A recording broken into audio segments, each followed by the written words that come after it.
Just अभी सो के उठी थी तो मैंने सोचा कि वीडियो ना बनाऊं, पर कुछ वीडियोस बनाना ज़रूरी होता है, तो उसमें से आज एक है। तो सबसे पहली चीज़, हमारी जो सीरीज़ चल रही थी उसके थर्ड टॉपिक पे बात करते हैं। पेरेंटिंग। पेरेंटिंग का मतलब होता है किस तरीके से आपको पाला जा रहा है, मतलब परवरिश। ठीक है। थर्ड टॉपिक, मेरी परवरिश ऐसी हुई है जिसमें मुझे ये सिखाया गया है, कोई आपके घर आता है तो उसे पैम्पर करना, उसकी केयर करना, उसे रिस्पेक्टफुल फील कराना और जो वो डिज़र्व करता है उसे देना।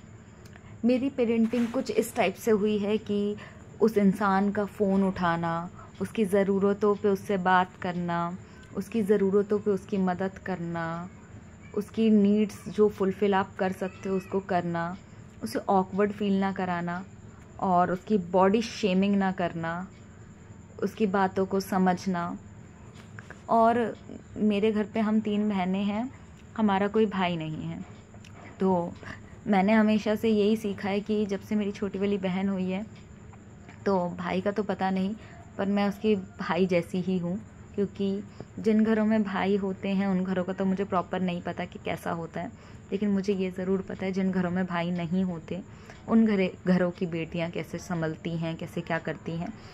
जिन घरों में भाई नहीं होते उस घर की सारी मुसीबतें, तकलीफ़ें, परेशानियाँ बेटियाँ संभालती हैं। शायद जिन घरों में भाई होते होंगे आधी परेशानी तो भाई संभाल लेते होंगे, पर मेरे घर पे ऐसा नहीं है। सब कुछ हम बेटियों को संभालना पड़ता है, चाहे घर वाले बीमार हो, चाहे फाइनेंशियल इशू हो, चाहे कोई कुछ बोल कर जाए, चाहे कोई नीड्स हो, चाहे कोई प्लान हो, चाहे लड़ाई हो, झगड़ा हो, जो भी हो, हमें संभालना पड़ता है। हमें इक्वली हमें पार्ट लेने देते हैं हर मीटिंग में, हर डिस्कशन में। तो भाई होना बहुत ज़िम्मेदारी की चीज़ होती है और मैं बहुत खुशनसीब हूँ कि मेरे घर वालों ने मुझे ऐसा समझा कि एक भाई का दर्जा जैसे देते हैं वो मेरे घर पे है। देन मेरे आसपास के जो लोग होते हैं, उनसे जुड़े हुए जो लोग होते हैं, जो उनके लिए ख़ास होते हैं, उनकी हर नीड पे अवेलेबल रहना, सलाह देना, चाहे गलत हो या सही हो उसके लिए खड़े रहना, ये सब मेरी पेरेंटिंग में शामिल है। चाहे कोई सी भी सिचुएशन आ जाए, हार ना मानना। बर्थडे, एनिवर्सरी, कोई सा भी ख़ास दिन हो उसको स्पेशल बना देना और हर बार नई चीज़ों से इंट्रोड्यूस कराना। मतलब जो स्पार्क आ जाता है ना सामने किसी के चेहरे पर, वो बहुत अच्छा लगता है। तो ऐसी हुई है मेरी पेरेंटिंग। और मैं गंदी लैंग्वेज का यूज़ नहीं करती, तू तड़ाक, भोंकना, ये सब नहीं है, मेरे इसमें शामिल नहीं है। और जिस दिन मैं करती हूँ उस दिन समझ लीजिए कि उस दिन पारा बहुत हाई है, उस दिन कोई भूल चूक माफ़ भी नहीं है।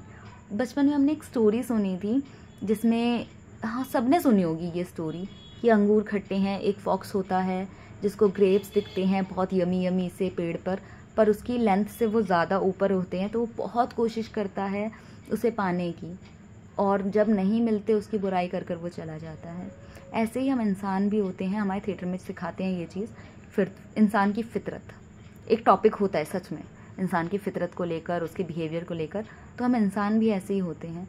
जब हम जो ये चीज़ पाना चाहते हैं, किसी चीज़ को पसंद करते हैं, देखते हैं और उसे कोशिश करते हैं पाने की, तो वो बहुत यमी, बहुत टेस्टी, बहुत अच्छा, जैसे ग्रेप्स लग रहे थे वैसे इंसान भी लगता है, बहुत प्योर, बहुत अच्छा, बहुत ये, बहुत वो।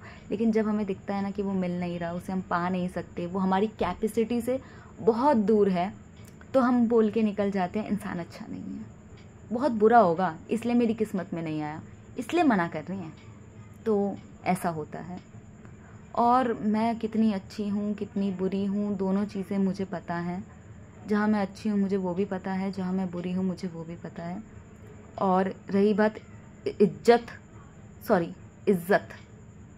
नहीं, इज्जत वो तो मेरे आसपास के लोगों को बहुत अच्छे से पता होगा मैं कितनी देती और कितनी नहीं। शायद मैंने कभी किसी को एम्बैरस फील नहीं कराया होगा, और कभी भी जितने भी लोग मेरे घर पर आए हैं, कभी उन्हें ऑकवर्ड फील नहीं हुआ होगा, उन्हें अननोन फील नहीं हुआ होगा। हमेशा कंफर्ट, एक कोजी जो हमें फील होता है ना, वो फील हुआ होगा मेरे साथ। तो प्लीज़ अपना पास्ट उठा के देखिए, थोड़े बहुत पन्ने आप पीछे करेंगे जब किताब के, तो आपको कहानी शुरू से पढ़ने पर पता चलेगा उस कहानी में असल में हो क्या रहा था, चल क्या रहा था। कई बार जब ट्रेजेडी वाली सिचुएशन आ जाती है तो हमें लगता है हो, पर ट्रेजेडी से पहले भी कुछ होता है। तो जब आप देखेंगे तब आपको पता चलेगा। कहानी के स्टार्टिंग से जो बना रहता है ना, स्क्रिप्ट के बीच में अगर आपको बीच में घुस जाओगे तो आपको कैसे पता चलेगा स्टोरी में चल क्या रहा था और स्टोरी थी क्या। लेकिन आप स्टार्टिंग से जब पढ़ते हो ना, पूरी कहानी एक एक शब्द के साथ आपको समझ आती है। तो जो भी कोई किसी भी नज़रिए से कोई चीज़ देखता है तो प्लीज़ शुरू से देखना चाहिए। क्या पता आधी चीज़ें उस इंसान तक पहुंची ही ना हो जो बाद में पहुंची, आधी चीज़ें आपको समझ ही ना आई हो, आप इतने कैपेबल नहीं हो उस चीज़ को समझने के लिए।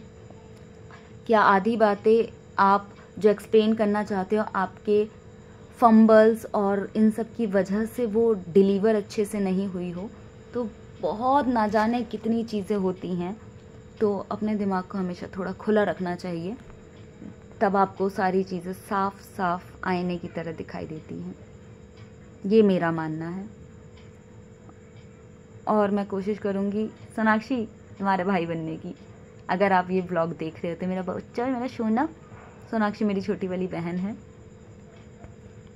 चलिए मिलते हैं नेक्स्ट ब्लॉग में। अब मैं उम्मीद करूँगी कि बिना बहस के, बिना किसी ड्रामे के मैं आराम से अपनी पोस्ट को डिलीवर कर सकूं।